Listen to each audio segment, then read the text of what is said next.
શ્રી ગણેશાય નમઃ. જય શ્રી કૃષ્ણ. ભક્તિ કથા ચેનલમાં આપ સૌનું સ્વાગત છે. આજે આપણે જાણીશું ફાગણ સુદ પક્ષની એકાદશી આમલકી એકાદશી વિશે, જેમાં માંધાતાજી તથા ઋષિ વશિષ્ઠજીની વ્રત કથા વિશે જોઈશું. આ એકાદશીનું વ્રત પૂર્ણ શ્રદ્ધા રાખીને કરવાથી સમસ્ત પાપ નષ્ટ થઈ જાય છે તથા આ વ્રતનું પુણ્ય 1000 ગોદાન ફળ બરાબર છે. ઓમ નમઃ શિવાય. હર હર મહાદેવ. ભક્તિ કથા ચેનલમાં આપ સૌનું સ્વાગત છે. ભગવાનના સુંદર ચિત્રો સહિત પવિત્ર કથાઓ સાંભળવા માટે જરૂર સબસ્ક્રાઇબ કરો ભક્તિ કથા ચેનલ. જો આપ આ ચેનલ ઉપર નવા હો તો ચેનલને સબસ્ક્રાઇબ કરવાનું ભૂલશો નહીં. માંધાતાજી બોલ્યા, હે વશિષ્ઠજી, જો તમે મારા પર પ્રસન્ન હો તો એવા વ્રતની કથા કહો જેનાથી મારું કલ્યાણ થાય. મહર્ષિ વશિષ્ઠજી બોલ્યા, હે રાજન, બધા વ્રતોમાં ઉત્તમ અને અંતમાં મોક્ષ દેનાર આમલકી એકાદશીનું વ્રતનું વર્ણન કરું છું. આ ફાગણ માસના શુક્લ પક્ષમાં એકાદશી આવે છે. આ વ્રતના ફળથી સમસ્ત પાપ નષ્ટ થાય છે. આ વ્રતનું પુણ્ય 1000 ગોદાનના ફળ બરાબર છે. આ અંગે હું તમને એક પૌરાણિક કથા કહું છું, તે તમે ધ્યાનપૂર્વક સાંભળો. વૈદિક નામનું એક નગર હતું. એ નગરમાં બ્રાહ્મણ, વૈશ્ય, ક્ષત્રિય, શૂદ્ર ચારેય વર્ણ આનંદપૂર્વક રહેતા હતા. નગરમાં સદૈવ વેદ ધ્વનિ ગુંજતો હતો. એ જગ્યાએ પાપી, દુરાચારી, નાસ્તિક કોઈ ન હતું. એ નગરમાં ચૈત્ર રથ નામનો ચંદ્રવંશી રાજા રાજ્ય કરતા હતા. એ રાજ્યમાં કોઈ પણ દરિદ્ર તથા કંજૂસ ન હતા. બધા વિષ્ણુ ભક્ત હતા. ત્યાંના બધા નિવાસી વૃદ્ધથી બાળક સુધીના દરેક એકાદશીનું વ્રત કરતા હતા. એક સમયે ફાગણ માસના શુક્લ પક્ષમાં અમલા નામની એકાદશી આવી.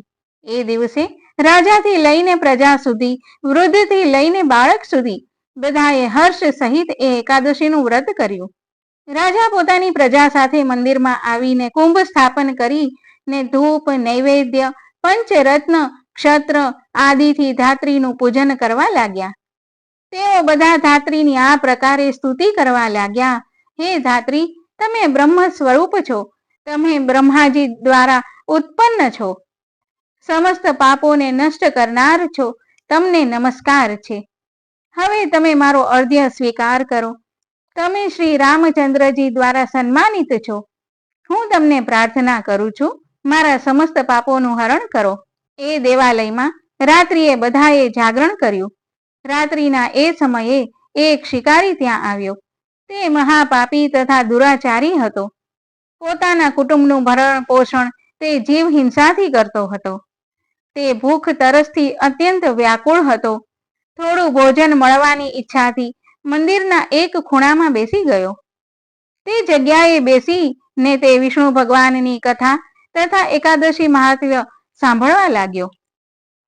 આ રીતે શિકારીએ આખી રાત અન્ય લોકોની સાથે જાગરણ કરીને વિતાવી. પ્રાતઃકાળ થતા બધા પોતપોતાના ઘરે ગયા. થોડો સમય વીતતા તે શિકારીનું મૃત્યુ થયું. તેનો આમલકી એકાદશીના વ્રત અને જાગરણના પ્રભાવથી એક રાજાને ત્યાં જન્મ થયો. તેનું નામ બસુરથ રાખ્યું. મોટો થયો ત્યારે તે ચતુરંગીણી સેના સહિત ધન ધાન્યથી યુક્ત થઈને 1,000 ગામોનું પાલન કરવા લાગ્યો. તે તેજમાં સૂર્ય સમાન, કાંતિમાં ચંદ્ર સમાન, વાણીમાં વિષ્ણુ ભગવાન સમાન અને ક્ષમામાં પૃથ્વી સમાન હતો. તે અત્યંત ધાર્મિક, સત્યવાદી, કર્મવીર અને વિષ્ણુ ભક્ત હતો. તે પ્રજાનું સમાન ભાવથી પાલન કરતો હતો. તે સદૈવ યજ્ઞ કરતો હતો. દાન આપવું તેનું નિત્ય કર્તવ્ય હતું. એક દિવસ રાજા શિકાર કરવા વનમાં ગયા. તે વનમાં રસ્તો ભૂલી ગયો અને દિશા જ્ઞાન ન હોવાના કારણે વનમાં વૃક્ષ નીચે સૂઈ ગયો. એ સમયે ડાકુ ત્યાં આવ્યા અને રાજાને એકલા જોઈને મારો મારો કહીને તૂટી પડ્યા. તે ડાકુઓ કહેવા લાગ્યા કે આ દુષ્ટ રાજાએ અમારા માતા પિતા, પુત્ર પૌત્ર આદિ સંબંધીઓને માર્યા છે તથા દેશ નિકાલ કર્યો છે. તેથી આને હવે અવશ્ય મારવો જોઈએ. આવું કહીને તે ડાકુ રાજાને મારવા લાગ્યા અને તેના પર અસ્ત્ર શસ્ત્રનો પ્રહાર કરવા લાગ્યા. તે અસ્ત્ર શસ્ત્ર રાજાના શરીર પર પડતા જ નષ્ટ થઈ જતા હતા. રાજાને તે પુષ્પો સમાન લાગતું. જ્યારે એ ડાકુઓના અસ્ત્ર શસ્ત્ર દ્વારા એમના પર પ્રહાર કરવા લાગ્યા, જેનાથી તેઓ મૂર્છિત થઈ ગયા. એ સમયે રાજાના શરીરમાંથી એક દિવ્ય દેવી પ્રગટ થયા. તે દેવી અત્યંત સુંદર વસ્ત્રો તથા આભૂષણોથી અલંકૃત હતા. તેની ભ્રમરો ત્રાસી હતી. આંખમાંથી લાલ લાલ અગ્નિ નીકળતો હતો. તે સમયે એ કાળના સમાન પ્રતીત થતા હતા.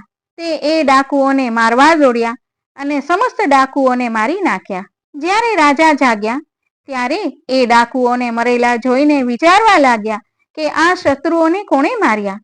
આ વનમાં મારું કોણ હિતેશી છે? જ્યારે રાજા આવો વિચાર કરતા હતા ત્યારે આકાશવાણી થઈ કે હે રાજન, આ સંસારમાં વિષ્ણુ ભગવાનના સિવાય તારી કોણ રક્ષા કરી શકે? રાજા પોતાના નગરમાં પાછા ફર્યા અને સુખપૂર્વક રાજ્ય કરવા લાગ્યા.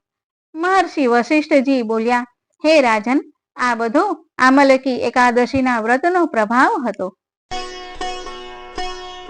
આમલકી એકાદશીના દિવસે આમળાના વૃક્ષની પૂજા કરવાની સાથે આમળાનું દાન કરવાની પણ પરંપરા છે.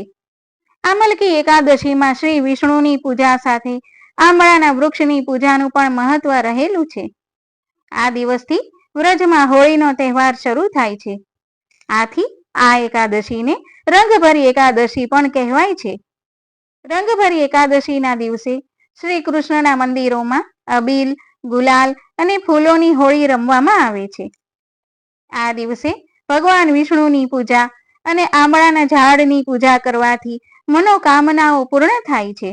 તેમને સાંસારિક સુખ તથા મોક્ષ પણ મળે છે. આયુર્વેદ અને પુરાણો અનુસાર આમળાને અમૃત અને પવિત્ર ફળ માનવામાં આવે છે. આથી જ ફાગણ મહિનાની એકાદશીએ આમળાના વૃક્ષની પૂજા કરવામાં આવે છે. પરંપરા અનુસાર આ દિવસે લોકો આમળાને પાણીમાં ભેળવીને સ્નાન કરે છે, આ વૃક્ષની પૂજા કરે છે, તેનું દાન કરે છે અને ખાવામાં પણ આવે છે. આમ કરવાથી પાપ દૂર થાય છે, પુણ્ય વધે છે, રોગોથી મુક્તિ મળે છે. આ મહિના દરમિયાન હવામાન બદલાતું હોવાથી રોગો વધે છે. તેનાથી બચવા માટે આમળા ખાવાની પરંપરા છે. આમળાના દરેક અંગમાં દેવતાઓનો વાસ છે. પૌરાણિક કથા અનુસાર શ્રી હરિની નાભીમાંથી કમળ ખીલ્યું અને તેમાંથી પરમપિતા બ્રહ્માજીનું પ્રાગટ્ય થયું. સ્વયંના પ્રાગટ્યનું સત્ય જાણવા બ્રહ્માજીએ વર્ષો સુધી તપસ્યા કરી અને આખરે તેમના તપથી પ્રસન્ન થઈને શ્રી વિષ્ણુ પ્રગટ થયા. તે સમયે બ્રહ્માજીની આંખમાંથી આંસુ સર્યા અને તે અશ્રુબિંદુમાંથી જ આમળાના વૃક્ષનું પ્રાગટ્ય થયું. જે દિવસે આમળાના વૃક્ષનું પ્રાગટ્ય થયું તે દિવસ ફાગણ સુદ એકાદશીની તિથિ હતી.